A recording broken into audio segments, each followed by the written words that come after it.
No, I would agree. I mean, the good times are over, as you said. All the platforms are not cheap anymore, and retention has become more and more important to that. Now, I think what you're leading towards is the factor of trust, building up trust. And there's different ways to do that.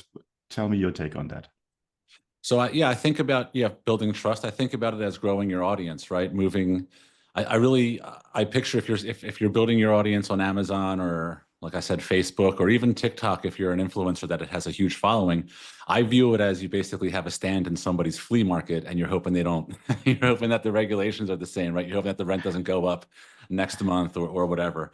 So when we talk about building trust, I'm focusing on building my audience and getting people just to first opt in to who I am or what I am. So moving people from any third party onto a digital property that you own, giving them an option to interact with you, join a newsletter, join an SMS, join a WhatsApp, join a Discord. It doesn't really matter the channel. We get hung up on email because it's so profitable, but it's, to me, the first, before you start thinking about conversions and profits and revenue, you're thinking about moving my audience to these business owner friendly channels where you can control your communication and not have to spend $20 every time you want them to interact with your website or something. So yeah, it's sort of a putting the horse before the carriage thing, right? We are so focused on driving conversions because, again, traditionally your communication is so expensive, you have to focus on conversions. But when you get that pressure off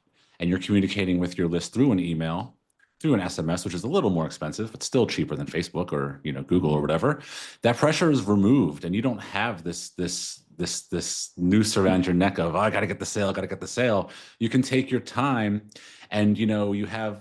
I really think of it as walking them through almost a syllabus. Like, these are the 10 things I really want users or people in the world to know about me, and how can you do that in a Facebook ad? No, you have to bring them through some sort of a conversation where you can control the flow of the information, don't overwhelm them, understand that, oh, look, they maybe didn't see email number 2 or SMS number 3. So I can actually retarget that later in a campaign. They missed number 3 on the syllabus, right? And it only happens in retention. It only happens on these channels that you own. So yeah, conversions will happen. They're almost like a byproduct of just doing the right thing and building your list and audience the right way.